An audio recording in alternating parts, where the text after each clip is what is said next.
안녕하세요. 하늘빛 향기의 표인봉입니다. 안녕하세요. 윤유선입니다. 2022년 새해가 밝았습니다. 네, 시청자 여러분, 올해는 하나님의 축복이 가득한 한 해가 되셨으면 좋겠습니다. 네. 마라나타 주 예수여 오시옵소서 이렇게 저희들이 고백을 합니다. 하지만 막상 하나님께서 내일 오신다고 발표를 하신다면 네. 어떤 반응을 보일까요? 하나님 아직이요. 저 아직 성공을 못했거든요. 하나님 잠깐만 기다려주시면 안 되겠습니까? 저 결혼하고 오시면 안 되겠습니까? 이렇게 말하는 분들도 없지 않아 있을지 모르겠습니다. 네, 그날이 정말 도적같이 이른다고 하셨는데 사실은 하나님 앞에 서게 될 그날을 준비하고 생각하면서 늘 그렇게 깨어있지는 못한 것 같아요. 네. 네. 지금으로부터 3년 전 여느 때와 똑같았던 평범한 퇴근길인데요. 예상치 못했던 교통사고로 24일간 혼수 상태에 빠졌던 선교사님이 한 분 계십니다. 네. 그 시간 동안 하나님을 만나는 놀라운 경험을 하게 되는데요. 멕시코 익투스 선교 공동체에서 사역을 하고 있는 김윤상 선교사님과 그 생생한 이야기를 오늘 나눠보도록 하겠습니다. 어서 오세요. 반갑습니다. 안녕하세요. 네. 소개는 지금 심란한 내용을 소개했는데 딱 뵈니까 네. 너무 건강해 보이시고 네. 너무 밝아 보이시고 네. 건강은 괜찮으신지요? 네, 건강은 뭐 많이 좋아졌습니다. 하나님께서 이렇게 치유해 주시고 일으켜 주셔서 이제 계속 하나님 사역하게 하시니 감사하죠. 도대체 얼마만큼 편찮으셨었는지 궁금하고 걱정이 되기도 하는데요. 멕시코 현지에서 사역을 하고 계시잖아요. 네. 어떤 사역을 하고 계시는지 좀 알려주세요. 네, 저는 멕시코의 최남단에 보면 치아파스라는 주가 있어요. 네. 거기에 이제 익투스 공동체라는 선교 공동체가 있고요. 네. 저는 그곳에 속한 한 선교사로 지금 사역을 하고 있습니다. 그리고 그곳은 기본적으로 그 학교가 있어요. 네. 초등학교, 중학교, 고등학교 그 안에 있고 멕시코 학생들을 뽑아서 거기서 학교에서 교육을 시키고 그러면 동시에 이제 복음과 기도와 말씀과 예배와 뭐 이런 것들을 가르쳐서 훈련시켜서 졸업생을 배출한 다음에 이 졸업생들이 이제 멕시코의 리더로 성장해서 멕시코가 변화됐으면 하는 비전을 가지고 있는 그런 공동체입니다. 한국에 살다가 멕시코로 이렇게 가게 됐을 때 어떤 계기로 인해서 가게 됐을 텐데 그 얘기도 좀 듣고 싶습니다. 저는 그 어려서부터 그 크리스찬 사업가로서 굉장히 성공한 인생을 살고 싶었어요. 그게 저의 꿈이었고 비전이었고 네. 그래서 한국에서 대학을 졸업하면서 바로 이제 멕시코 밑에 있는 과테말라라는 나라로 가게 됐었고요. 과테말라를 먼저 가셨군요. 네네. 예. 그곳에서 이제 한 13년 정도 패션 비즈니스 쪽에서 일을 하다가 네. 5년 전에 이제 멕시코로 하나님께서 굉장히 강력한 부르심이 있으셔가지고 네. 순종해서 이제 멕시코로 떠나게 되었습니다. 근데 어떻게 멕시코로 가게 되셨는지 궁금하네요. 네. 제가 이제 사업을 쭉 하다가 네. 이제 한 40대가 이제 될 때에 그런 고민이 되기 시작했어요. 뭐냐면 기왕 내 인생을 들여서 사업을 할 텐데 기왕이면은 제가 뭔가 셋업해 놓은 이것을 좀 대를 이어서 갈 수 있는 좀 그런 좋은 사업 분야가 없을까. 네. 이런 고민을 그때부터 하기 시작했어요. 그러면서 개인적으로 제가 그런 분석들을 하면서 생각했던 게 뭐냐 수산 양식이었어요. 수산 양식. 네네. 네. 그 수산물을 양식해서 키워서 파는 거. 그 고민하는 중에 이제 멕시코에서 선교사 한 분이 오셨던 거예요, 과테말라에. 네. 그러면서 익투스 선교 공동체에 대해서 설명해 주시고 또 그 안에 저희가 이제 학교를 운영하기 위한 자체 사업부들이 있어요. 그 사업부 중에 양식장이 있습니다라는 얘기를 하시길래 제가 그러면 거기 가서 양식을 하면은 양식은 제가 배우고 거기에서 사업도 좀 성장시켜 드릴 수 있지 않을까 이런 막연한 마음을 이제 가지게 됐었죠. 네, 네. 그런데 이제 일단 이게 이민을 가는 문제이기 때문에 저 혼자 결정할 수 없어서 저희 아내와 아이들을 데리고 거기를 일주일 동안 방문을 했었어요. 네. 도대체 그게 어떤 곳인지 한번 가서 실제 한번 보자, 경험해 보자라고 네. 가서 너무 좋아요. 자연도 좋고 공기도 좋고 조용하고 좋은데 제가 이제 과테말라에서 살던 그 바쁘게 살던 일상이랑 여기서 굉장히 슬로우한 라이프와 조용하고 약간 수도원 같은 이런 느낌이랑 너무 차이가 나서 내가 거기 가면 살 수 있을까? 라는 고민이 참 많이 됐었어요. 네, 많이 네. 됐었고 과테말라에 돌아와서 생각을 하는데 솔직히 말해서 이렇게 가고 싶지 않더라고요. 사실은 가고 싶지 않으면 안 가면 안 그만이잖아요. 가면 되죠. 그죠? 네. 생각 안 하고 잊어버리면 되는데 그렇죠. 예, 예. 그때부터 하나님이 굉장히 마음의 부담들을 주기 시작하셨어요. 정말 괴로워서 잠을 못 잘 정도로 아, 그래요. 그곳에 가는 것을 두고서 계속 괴롭게 하시고 그러다 보니까 이제 저는 점점 초췌해져 가고 그 고민 때문에 잠을 못 자고 그러니까 이제 예배에 나가고 새벽기도 가고 그러는데 그 목사님이 평소에 하지도 않으시던 뭐 자꾸 떠나라 이런 설교도 자꾸 하시고 예.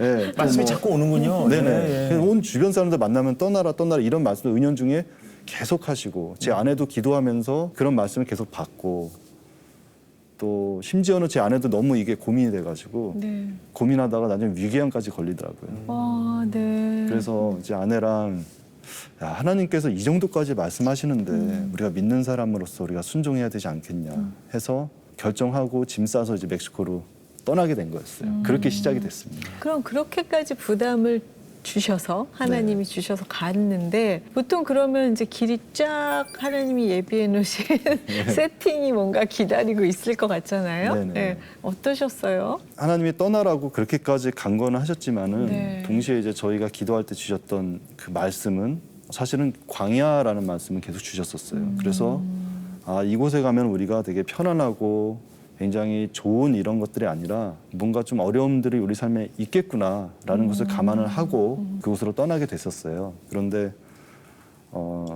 막상 가서 이제 그 사역을 맡아서 하니까 마치 하나님께서 제가 그곳에 도착하기 기다렸다는 듯이 정말 많은 축복들을 막 부어주시기 시작하는데 네. 그곳에 사는 그 사업 부서가 굉장히 빠른 속도로 성장하게 됐었어요. 네. 예. 그래서 한편으로는 제가 야, 하나님께서 이것 때문에 부르셨나? 저를 이것 때문에 부르셨나? 이 공동체를 너무 사랑하셔서 그래서 저를 이렇게 부르셨나라는 생각을 한때 했었는데 네. 그 과정에서 이제 그 큰 교통사고를 겪게 되고 네. 말 그대로 생명을 잃을 수도 있는 이런 상황까지 갖게 됐었던 거죠.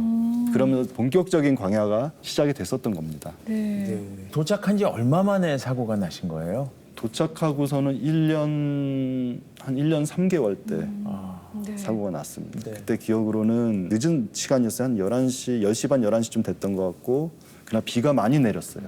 그 고속도로인데 이 중앙분리대가 없는 지역이었어요. 네.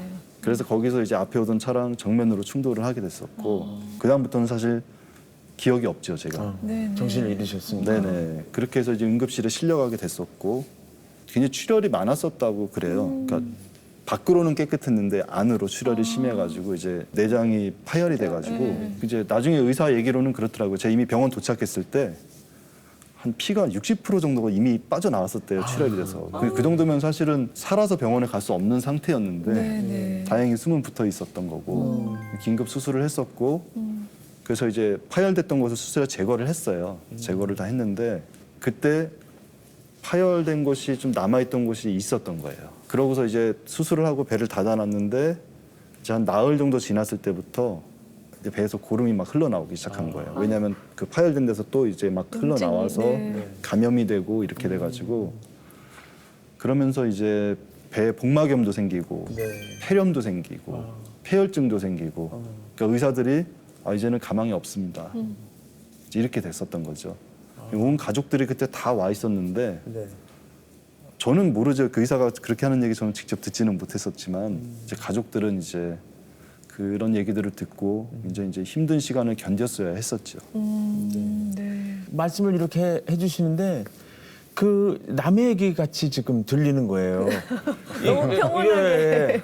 그래서 저희가 그 당시의 모습을 좀 네네. 부탁을 드렸더니 사진을 한 장 준비를 해주셨어요. 네네. 예. 저 때는 의식이 없으신 거였죠. 네네. 의식이 없었을 때입니다. 네. 그때 피를 너무 많이 흘려서 굉장히 많은 수혈을 했었어요. 그러면서 이제 수혈 부작용이 생겨서 이렇게 몸이 한 진짜 헐크처럼 네. 한 2배 정도 이렇게 막 부어 있었던 부어 있고. 상태였었어요. 그래서 의식은 없고. 저 당시에도 의사들이 살기 힘들겠다라고 얘기를 했었다고 해요. 24시간 의식이 없으시던 그 상황에 무슨 특별한 경험을 하셨다면서요? 그때 제가 예전엔 제 신앙생활이라는 것이 좀 약간 그 말씀 위주로 하는 신앙생활을 굉장히 좋아했었어요. 네. 그리고 물론 성령님께서 계시고 성령님께서 역사하시는 것들을 제가 부정하는 건 전혀 아니지만은 네. 거기에 굉장히 이렇게 휩쓸리는 것에 대해 조금 경계하는 그래서 이제 말씀에 써 있는 것만 믿고 말씀에서 통해서 말씀하시는 것만 듣고 약간 이런 신앙생활을 하고 있었어요. 그래서 그랬는지 이제 그 기간 동안에 하나님이 영적인 경험들을 많이 하게끔 하셨고 그 의식이 없는 동안에 실제 존재하는 영적인 세계를 그냥 자연스럽게 경험하게 된 것 같아요. 네. 근데 좀 자세히 말씀해 주세요. 어떤 경험을 하셨는지요? 네. 굉장히 많은 경험들이 있긴 했는데 그때 어떤 건물 안에 제가 느낄 때 한 2, 3층쯤 돼 보이는 건물이었던 것 같아요. 거기에 갇혀 있었고 거기 한 14, 5 정도 되는 사람들이 같이 일을 하고 있었어요. 네. 다른 게 아니라 여러 나라로 저를 보내가지고 돈을 벌어오는 일을 시켰었어요. 뭐 당연히 제가 해야 되는 줄 알고 그런 일들을 그 안에서도 계속 했었고 근데 그렇게 해서 그곳에 가서 일을 하고 또 뭐 돈도 벌고 뭐 이렇게 할 때마다 항상 그 끝이 쫓기고 위협을 당하고 이렇게 목숨의 위협이 있고 어떤 이런 순간으로 항상 마무리가 되는 거예요. 네, 네. 그 순간들 겪을 때마다 그 생각 많이 했었어요. 야, 이렇게 사느니 그냥 죽는 게 낫지 않을까? 그런 생각을 참 많이 했었어요. 그리고 그 정도까지 되면 이제 그 건물로 다시 돌아오고 그런데 이런 일들을 마치 그 노예처럼 뭐야 이렇게 그 사람들이 시키는 그대로 그냥 그렇게 살고 있었던 저의 모습이었던 것 같아요. 네. 그리고 그 안에 잡혀 있을 동안에도 굉장히 괴롭힘들이 좀 많이 있었어요. 네. 괴롭힘들이 많이 있었고 도대체 내 인생이 왜 이렇게 됐지? 여기는 어디지? 내가 지금 뭘 하는 거지? 막 이런 혼란 가운데서 그리고 그 사람들의 행동하는 것들 이런 것들을 계속 관찰하면서 정말 그 안에서 너무 지치고 힘이 없고 기운이 없고 죽을 것만 같았어요. 그런데 어느 날 그 누워 있는데 이렇게 하늘에서 이렇게 빛이 쫙 비치는 것이 느껴졌었어요. 네. 빛이 비치면서 어떤 나팔 소리 같은 게 들리고 네. 그리고 찬양 소리 같은 게 들리고 왜 그런지 모르겠는데 그때 누워서 정말 나지막한 소리로 정말 나지막한 소리로 예수 보혈이라는 말을 읊조리기 시작했어요. 네. 그랬었는데 갑자기 그 저를 이렇게 가둬놓고 막 부리던 사람들이 갑자기 분위기가 바뀌는 거예요. 부산스러워지고 네. 뭔가 움직임이 생기고 약간 불안해하고 이 사람들이 그런 것들이 보이기 시작했어요. 그래서 제가 그때 느꼈던 건 뭐냐면 뭐지? 이 말이 효과가 있네. 예수 보혈이라는 예, 예. 말이. 예. 그래서 또 했어요. 예수 보혈. 점점 더 부산스러워지는 거예요. 정말 효과가 있네. 그때부터 계속 예수 보혈을 그 안에서 외치기 시작했어요. 외치기 시작을 했는데 어떤 일이 벌어졌냐면은 그때부터 저를 건드리지를 못해요. 그 안에 그 사람들이 사라지는 게 아니고 같이 있어요. 있는데 더 이상 저를 괴롭히거나 건드리지 못하게 되고 보호를 받는 거네요. 보호를 받는다라는 느낌보다는요. 그 사람들과 구분이 되고 그리고 저를 이제 더 이상 돈 벌려고 여기저기 보내는 일도 없어졌어요. 근데 이제 그 한 14, 15사람 되는 사람들 위에 2명의 리더가 있었어요. 사실은 이 사람들 부리는 거였거든요. 제가 이렇게 잠깐 잠들었는데 소리가 들릴 때였어요. 근데 그 아랫사람이 그 리더한테 보고하는 걸 듣게 됐어요. 뭐라고 보고하냐면 큰일 났습니다. 제가 저 주문을 지금 계속 외울 때마다 지금 우리가 세워놨던 계획들이 정확하게 3개씩 깨져나가고 있어요. 이렇게 보고하는 걸 듣게 됐어요.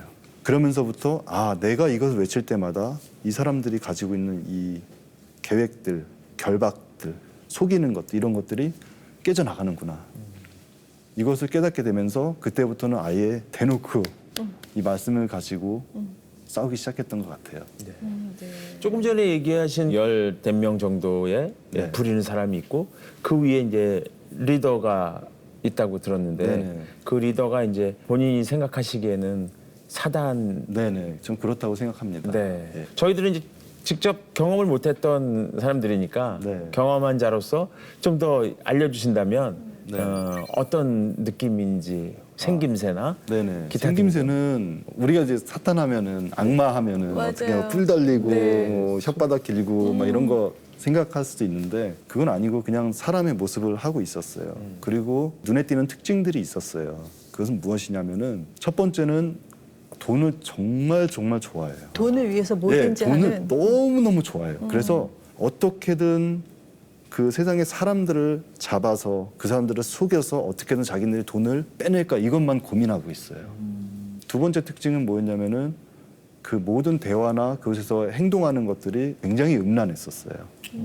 이제 어떤 성추행, 성희롱 이런 것들은 그냥 다반사고 이렇게 얘기하는 단어들도 굉장히 그런 음란한 단어들과 표현들 그런 것들이 너무 다반사로 하고 있었던 그런 모습을 봤고 세 번째는 계속 뭔가 이렇게 속이는 계획들만 짜요 그 안에서 계속 속여요 사람들을.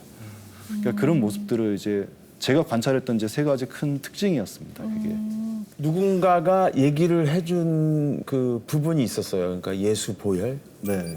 혹은 그 어릴 때 들었던 말씀 중에 예수 보혈의 의미를 우리가 아니까 네. 그것이 살아 올라와서 이제 하게 됐을지도 모르고 그럴지도 그쵸? 모르고 제 생각에는 제가 이제 그렇게 의식이 없이 누워 있을 때에 제 아내가 이제 그 기도문을 작성해서 이제 SNS로 퍼뜨렸는데 그게 발단이 돼서 전 세계에서 굉장히 많은 분들이 기도에 중보 기도를 해주셨었어요. 아 그래요? 예, 예. 굉장히 정말 많은 사람들이 기도해 주셨었는데 그때 그 기도의 응답이 아니었을까 저는 그럴 수 있겠네요. 그래서 제가 그렇게 싸울 수 있었지 않았나 저는 그런 생각을 해봅니다. 네.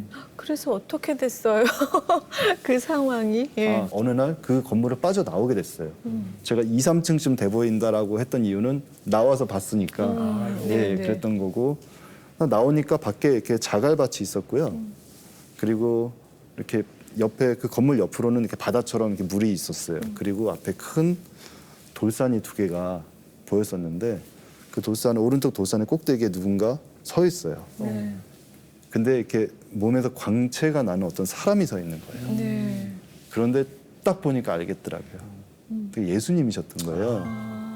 그때 들었던 생각이 있어요. 무엇이냐면은 내 이름이 뭐지? 그리고 내가 무슨 일을 하던 사람이지? 그리고 또 하나 제가 던졌던 질문은 뭐냐면 내가 가족이 있었나? 내가 결혼을 했었나? 내가 자녀가 있었나? 그 질문들을 저한테 던졌어요. 아무 기억이 없고 이제 와서 깨달아지는 것은 무엇이냐면 우리가 예수님 앞에 설 때에 제가 제 것이라고 믿고 살았던 것들, 내 가족, 내 자녀, 내 부모님, 내 직장 이것이 내 것이 하나도 없다라는 것이 그때 가니까 깨달아지더라고요. 마치 이 옷을 딱 벗어 던지고 가는 것 같이 그냥 나라는 어떤 하나의 존재로서 예수님 앞에 서게 되는데 그때 예수님을 보면서 그 생각이 들었어요. 그 예수님이 계시고 그 길이 이렇게 있는데 내가 왜 저 길을 안 가고 이렇게 돈 벌겠다고 이렇게 고생하면서 그동안 살았을까. 근데 정말 많이 거기 서서 울었었어요. 예수님 바라보면서. 그러면서 내 이제 얼마 남지 않은 생명, 이제 기운도 없지만 내가 그 마지막까지 예수님 계신 저기 향해서 저 길을 가다가 내가 죽어도 저 길 위에서 죽겠다라고 하면서 이제 예수님을 바라보면서 거기 가게 됩니다. 그래서 그 산을 오르게 되고 그런데 너무 기운이 없어서 정말 기어서 올라갔어요. 기어서. 예수님한테 가는 네, 거죠, 예수님한테 지금. 갔던 거예요. 한 산 중턱쯤 올랐었던 것 같아요. 네. 더 이상 못 가겠더라고요. 이제 정말 그래도 이렇게 바닥에 파져 누웠었는데 그곳에 예수님이 내려오셨어요. 네. 그래서 그곳에서 실제로 이제 예수님을 이제 만나는 경험을 하게 됩니다.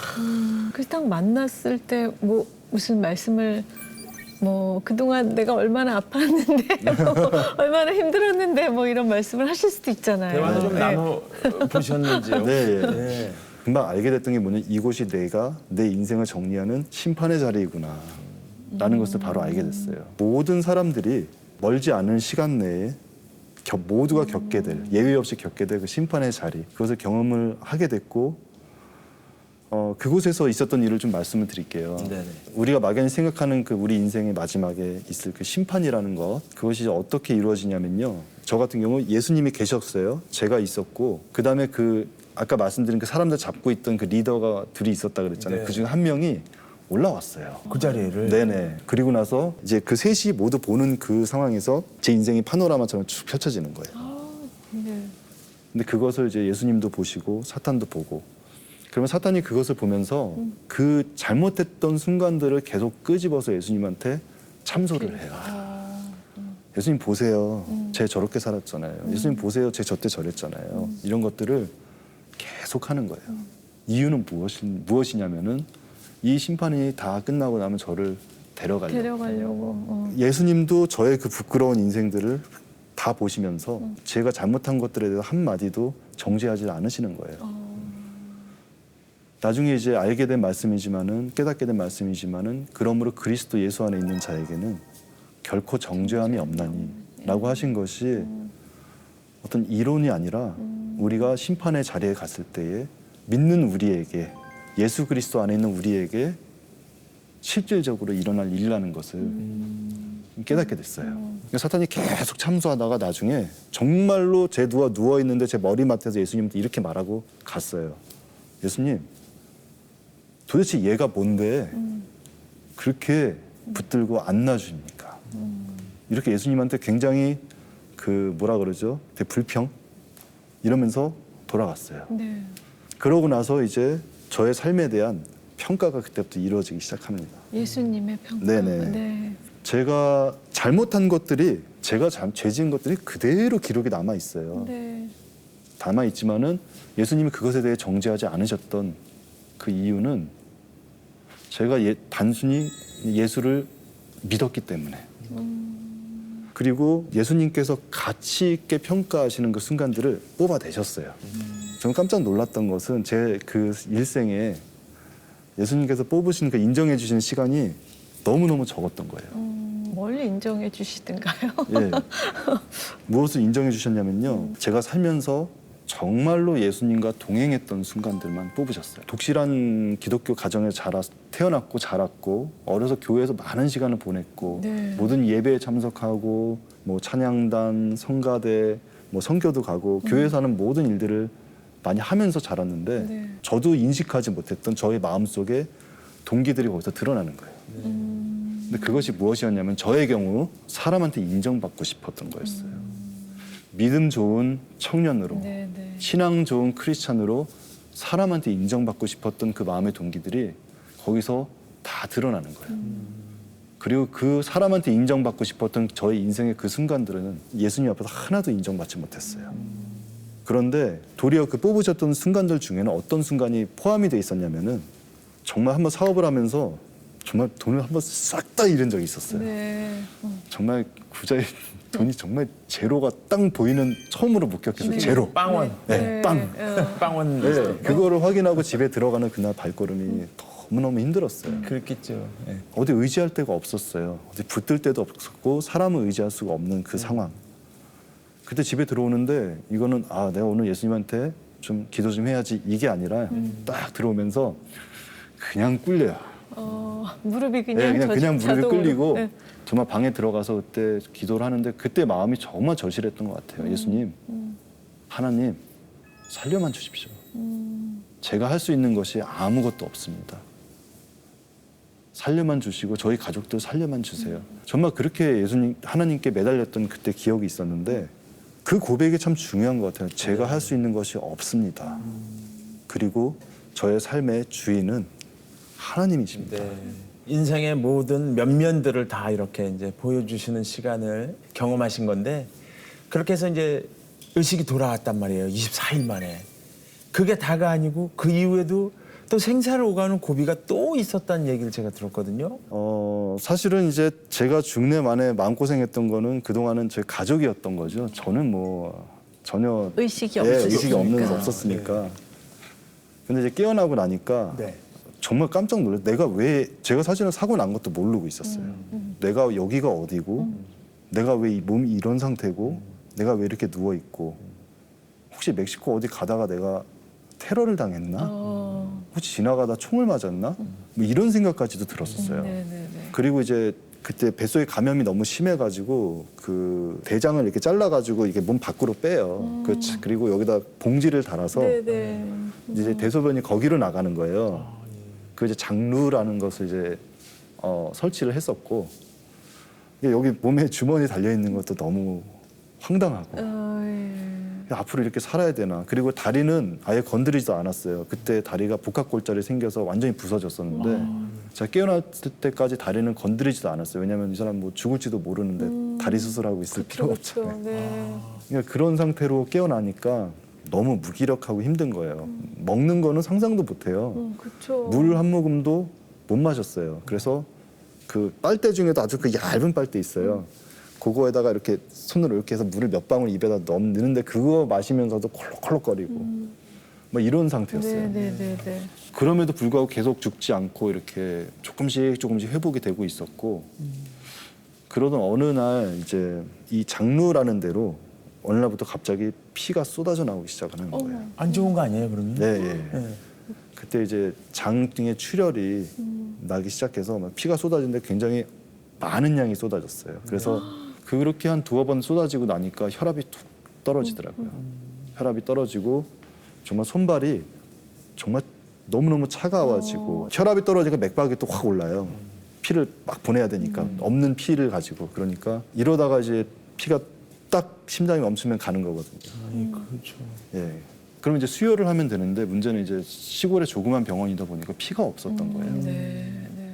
그리고 제가 그 이제 제 바이탈 수치들을 보면서 아, 오늘 밤은 내가 넘기기 어렵겠구나. 이제 그런 생각이 들었었어요. 그래서 가족들하고 인사를 했었어요. 마지막 인사를. 그걸 느끼셔가지고요. 네. 네. 저희 아버지는 저한테 그러시더라고요. 자, 앞으로는 내가 네 친아버지가 아니고 하나님이 너의 친아버지죠. 그러니까 하나님만 붙들어라. 이렇게 말씀하셨어요. 어머니는 너 예수님 믿지?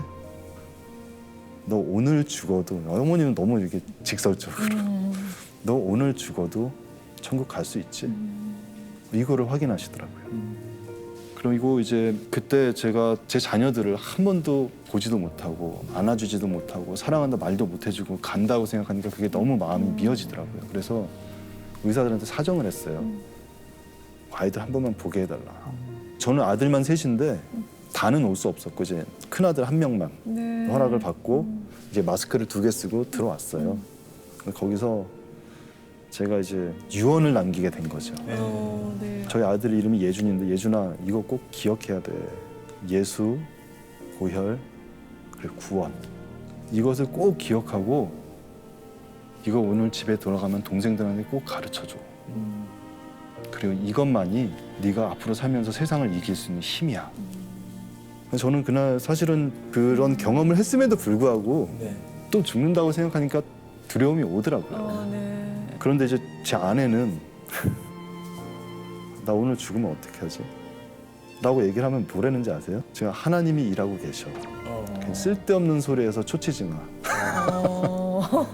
아내의 믿음으로. 예, 예. 예, 예. 그러면서 아내가 그때 그랬다 그러더라고요. 그 하나님한테 믿음 없는 것처럼 보이고 싶지 않았다 그러더라고요. 제가 사실 AB형이라 모든 혈액을 받을 수 있어요. 받을 수 있는데 이전에 수혈을 너무 많이 해서 수혈 부작용이 생긴 거예요. 네. 그래서 이제는 의사들이 다른 피는 안 된다 이렇게 했었어요. 근데 이제 그날 밤에 병원에서 피가 하나 있긴 있는데 A형이야. 근데 이거를 넣으면 어떤 결과가 나올지 알 수가 없어. 네. 그런데 이거라도 넣을래? 라고 이제 부모님한테 얘기를 했던 거예요. 네네네. 제 부모님이 뭐 쇼크로 해서 죽으나 네. 수혈 부작용으로 죽으나 수혈을 그날 밤에 새벽에 했던 거예요. 저는 그날 밤에 정말 뜬 눈으로 눈을 부릅뜨고서 있었어요. 왜냐면은 그날 밤에 제 눈을 감으면 다시는 못 일어날 것 같았어요. 그런데 천만다행히도 그게 부작용 없이 수혈이 됐었어요. 그리고 그 다음날 아침에 그 다른 도시에서 피를 가지고 와서 그것도 이제 넣고 이러면서 이제 다시 이제 기사회생을 하게 됐던 거죠. 하나님이 일하고 계셔 하는 아내의 말이 맞았던 거네요. 네네. 그렇게 해서 또 이제 문제는 이제 출혈을 잡아야 되잖아요. 네네. 수혈만 해는 밑 빠진 독에 물 붓기이기 때문에. 근데 이제 장에서 출혈이 있는 거 잡으려면은 이제 내시경이 필요한 거예요. 네. 아, 내시경. 예. 네. 근데 병원에 내시경이 없어서 네. 그때서 이제 비로소 이제 그 에어 앰뷸런스를 타고 이제 멕시코 시티의 큰 병원으로 가게 됐던 거예요. 그곳에서 이것저것 검사를 하는데 출혈 부위를 못 찾겠다는 거예요. 그러면서 다시 한번 배를 열자고 그러더라고요. 네. 아, 나 더 이상 이제 멕시코에서 수술 받고 싶지 않다. 수술을 만약에 더 해야 된다 그러면 한국에 가서 하겠다. 그랬더니 이제 멕시코 시티 의사들이 이제 한국에 갈 수 있게끔 이제 수혈도 해주고 뭐 해서 바이탈을 맞춰줬어요. 그 다음에 이제 비행기를 비즈니스석을 끊어가지고 그냥 거기 누워서 한국으로 온 거예요. 세상에. 예. 제가 그 사고 이후에 많이 반복해서 경험했던 것 중에 하나가 이거였어요. 뭐냐면은 의사들이 더 이상 안 됩니다라고 얘기할 때 고쳐져요. 계속 그걸 경험하게 하시군요. 그거 계속 경험하게 하시면서 내가 하는 것을 보라는 걸 꼭 말씀하시는 것 같았어요. 네. 예. 그러면서 그때도 그렇게 출혈이 있어서 비행기까지 타고서 멕시코 시티로 가서 큰 병원에서 검사를 받고 해도 출혈이 안 멈추고 출혈비를 못 찾았는데 막상 한국에 들어오는 그 비행기 안에서 출혈이 멎었어요. 세상에. 네. 그래서 한국에 와서 온갖 검사를 다 했는데 네. 의사들이 출혈이 더 이상 없는데요. 네. 예, 그래서 이제 출혈은 잡히고 이제 그때부터 이제 회복이 한국에서 되기 시작했어요. 그래서 회복돼서 다시 멕시코로 네, 다시 가신 돌아갔던 거예요. 거죠. 네네. 네. 이번에 오신 것도 다리 때문에 오셨다고. 네네. 예. 사실은 이제 그 멕시코 수술하고 한 1년 뒤에는 다시 재수술을 해야 된다라고 했었는데 네. 제가 그냥 걷기만 하게 된 것만 해도 감사해서 네. 그냥 살았던 거예요. 그래서 3년이 흐른 거예요, 그렇게. 네. 그런데 이제 아내가 수술해라 이번에 꼭 했으면 좋겠다라고 해서 이제 한국을 수술하러 나오게 된 거예요. 네.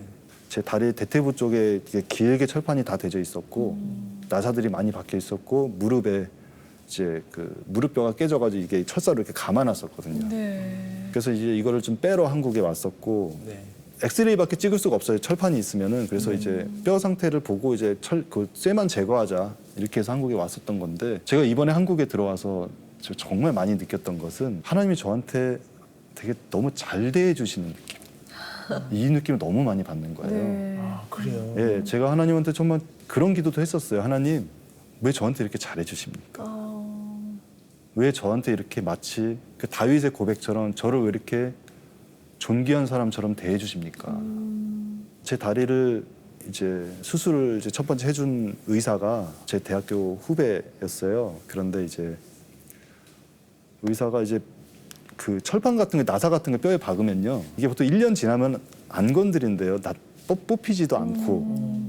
근데 이제 제가 무식해가지고 그거 그냥 3년을 놔두고 있었던 네. 거예요.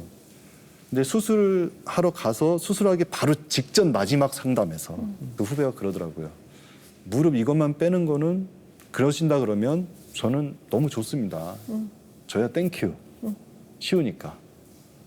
그런데 이제 선배님이 앞으로 살 날을 생각하신다 그러면 이거를 빼는 시도를 했으면 좋겠습니다.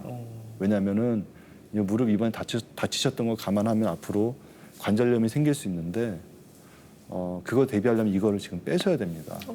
그래서 빠질지 안 빠질지 모르지만 그 시도를 해봤으면 좋겠습니다. 이렇게 얘기를 하더라고요. 네. 그래서 그걸 그렇게 합시다. 네. 라고 해서 그때 이제 들어가서 이거 빼기로 하고서 들어간 거예요. 그런데 수술 한 2시간 잡고 들어갔어요. 네. 2시간어치 진정제만 넣었던 거예요. 네. 네. 근데 이게 너무 빼는 게 힘들어서 아, 네. 4시간이 수술이 간 거예요. 으악.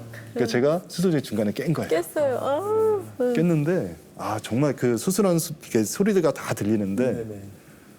정말 이 의사가 정말 온 힘을 다해서 정말 정성을 다해서 이거 빼주려고 그렇게 노력하는 것들이 들리는 거예요. 그러니까 누워서도 너무너무 감사하고 고맙고 그렇더라고요. 그러더니 한참 낑낑대면서 하더니 아휴 이제 다 됐다 이렇게 얘기를 하더라고요. 네. 뽑혔구나. 그때 알게 된 거예요. 네. 근데 이제 이거를 다 제거를 하고 나니까 이제 MRI를 찍을 수 있게 된 거예요. 그렇죠. 예. 쇠가 이제 네, 쇠가 금속이 없으니까. 제거됐으니까. 근데 예. MRI를 찍어보니까 무릎에 인대랑 근육이랑 이런 것들이 유착되고 찢기고 말리고 엉망진창이 돼 있었던 거예요. 네. 그러니까 그거를 전에는 엑스레이밖에 못 찍으면 뼈 상태밖에 못 봤던 거예요. 그러니까 그거를 보니까 지금 너무 기가 찬 거죠. 다시 네, 그래서 다시 수술을 이제 하게 됐는데 의사 선생님이 그러시더라고요. 한국에는 이런 케이스가 없습니다. 만약에 누군가 정형외과 의사 이렇게 수술해서 3년을 놔뒀다 그러면은 이건 의료사고로 고소당합니다 그러더라고요. 그래서 제가 얘기한 게 그러면 오케이. 이 수술을 해서 더 나아지기는 내가 기대하지 않겠습니다. 하지만 좀 안 좋은 것들은 좀 제거를 조금 더 했으면 좋겠습니다라고 해서 수술합시다 이렇게 얘기를 했어요. 근데 이 후배 의사 선생님이 굉장히 고민이 많이 됐었나 봐요. 네. 이거를 제 케이스를 가지고 이제 경험이 많으신 분들한테 상의를 하고 다니신 거 이거 어떻게 해야 됩니까? 그러던 와중에 그 후배 의사가 있던 병원의 병원장님으로 계신 분이 굉장히 그 한국에서 관절 수술을 굉장히 많이 하신 유명하신 분이시더라고요. 권위자시군요. 예. 네네. 나중에 알게 됐는데 이제 뭐 한국의 슈바이처라고 해서 굉장히 유명하시더라고요. 네. 그 여수의 애양병원이라는 데에서 네. 나병 환자들을 굉장히 38년 동안 이렇게 수술을 많이 해주신 분이신데 또 나병 환자들이 관절이 제일 약하거든요.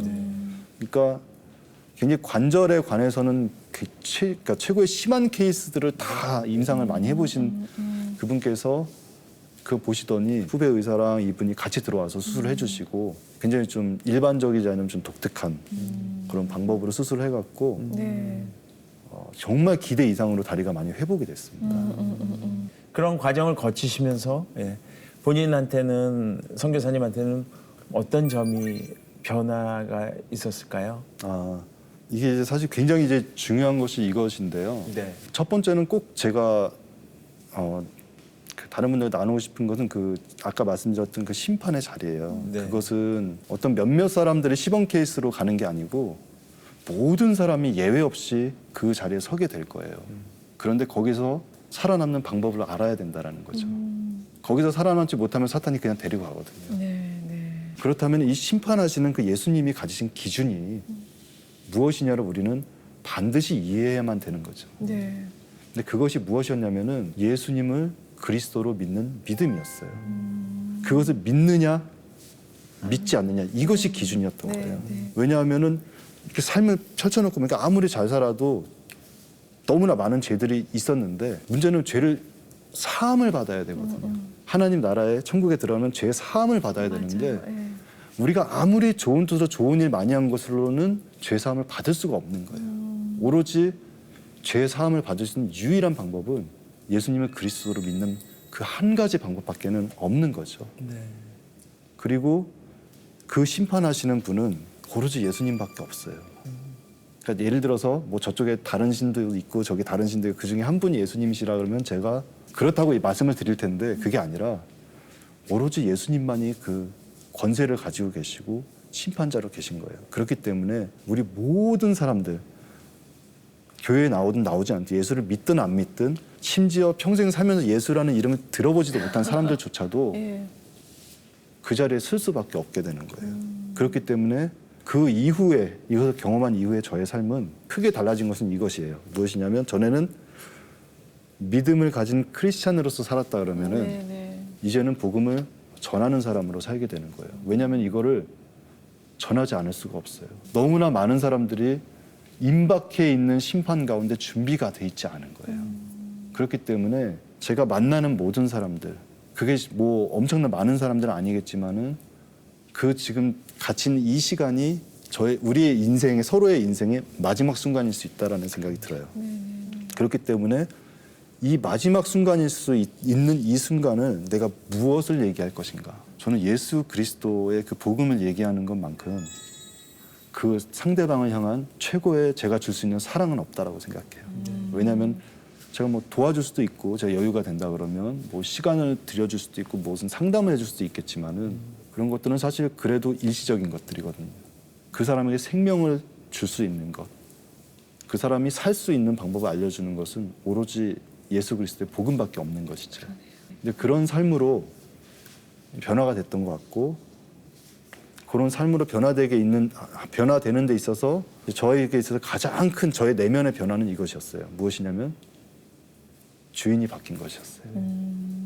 저의 인생의 삶의 주인이 바뀌니까 복음을 전하게 되더라고요. 우선순위가 바뀌는 네. 거죠. 내가 주인이었다면 네. 이제는 하나님이 주인이 네네. 되신 거네요. 네, 네. 끝으로 계획이나 기도 제목 들으면서 이 시간 마무리해야 될 것 같습니다. 제가 타고 나면서 굉장히 병원이라는 데를 깊숙이 경험을 해보게 됐어요. 네, 네, 네. 그러면서 그 멕시코의 그 의료 수준들을 볼 때에 한국에서는 정말 아무것도 아닌 정말 작은 것들조차도 구비가 안 돼서 생명을 잃는 사람들이 너무너무 많더라고요. 네, 네.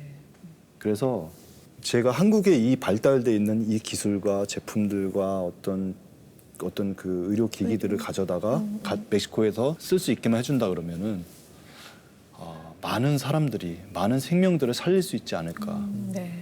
그리고 그 사람들의 그 생명들을 살리는데 저의 삶을 드리는 것이 얼마나 어차피 뭐 다시 주어진 인생인데 네, 네. 그 사람들의 인생을 살리는 일을 하고 동시에 이 땅에서의 생명을 연장하는 것도 좋지만은 그 연장된 삶 가운데서 단 한 명이라도 예수 그리스도의 복음을 더 들을 수 있는 기회가 주어진다라 그러면 저는 그것이 너무너무 값진 일이라고 생각이 들어요. 그래서 앞으로 그런 의료 쪽 일을 지금도 좀 계속 해오고 있는데 그 이후로 그 일을 계속 하고 싶다라는 생각을 지금 가지고 있습니다. 네. 청교사님 말씀 들으니까 정말 천국 앞에 섰을 때 심판을 받는 그날이 왔을 때 사탄한테 뺏기지 않을 수 있도록 네.